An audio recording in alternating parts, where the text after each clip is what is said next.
Hi friends, पढ़ते जाओ में आपका स्वागत है। आज मैं आपको बताऊंगा कक्षा 12 क्लास 12 का एक चैप्टर है जिसका नाम है समाकलन।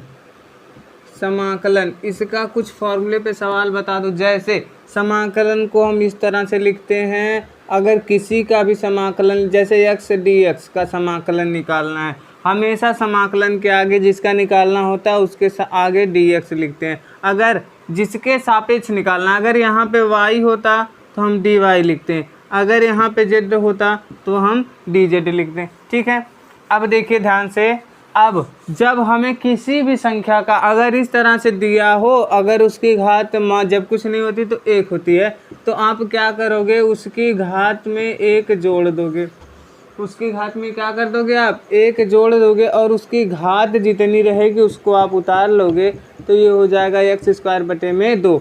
जैसे अगर आपसे पूछे x⁻5 dx, तब आप क्या करोगे, मैंने कहा कि उसकी घात में 1 जोड़ दोगे। x⁻5 है, उसकी घात में आप 1 जोड़ दिए और बटे में उसकी घात को आपने उतार लिया, x⁻6/6। जैसे मैं पूछूं, आप बताइए x⁻5 dx। अब देखिए, हमेशा किसी भी कांस्टेंट का कोई भी अगर संख्या दी है तो उसका समाकलन नहीं होता है, वो संख्या बाहर आ जाती है।